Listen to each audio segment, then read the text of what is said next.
Assalamualaikum warahmatullahi wabarakatuh.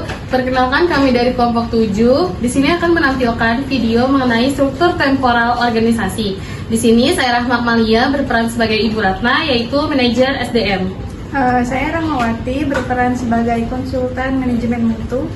Saya Indah Chani Jega berperan sebagai spesial komunikasi internal.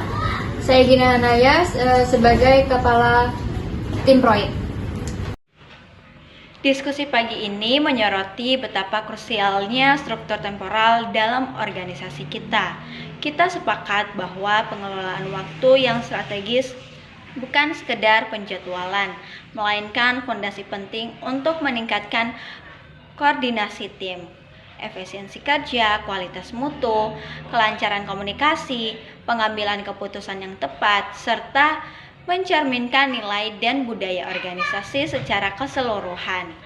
Sebagai tindak lanjut, kita akan membentuk tim kecil untuk menyusun kerangka jadwal struktur temporal.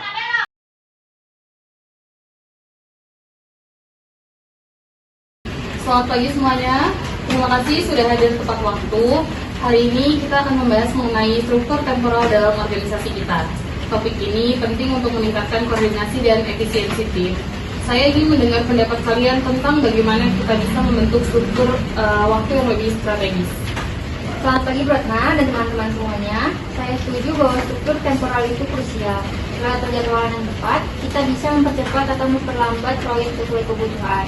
Bahkan, tenggat waktu yang jelas bisa membantu kita menjaga keseimbangan antara pekerjaan dan kehidupan pribadi.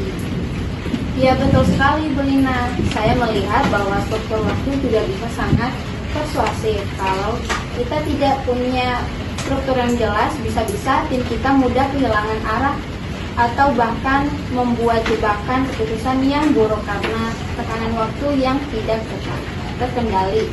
Dan penting juga untuk melihat organisasi sebagai sistem komunikasi yang terkoordinasi.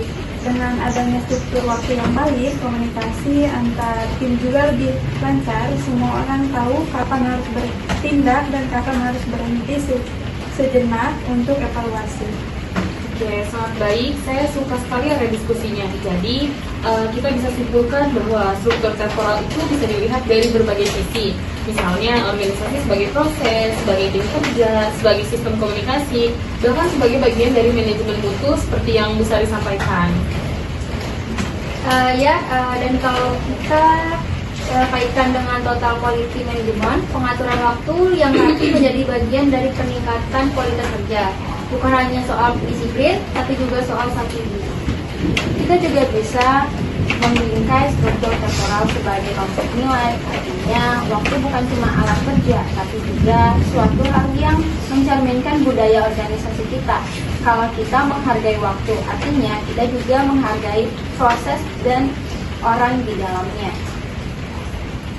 Jadi kita perlu merancang sistem waktu yang bukan hanya sekedar jadwal, tapi juga mendukung pengambilan keputusan strategis. Ini bisa jadi dasar pembentukan struktur organisasi untuk ke depan.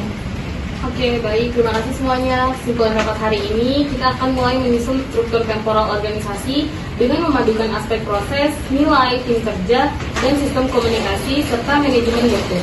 Saya akan buat tim kecil untuk mengembangkan kerangka awal. Kita lanjutkan minggu depan ya. Setuju Bu. Terima kasih. Terima kasih kembali.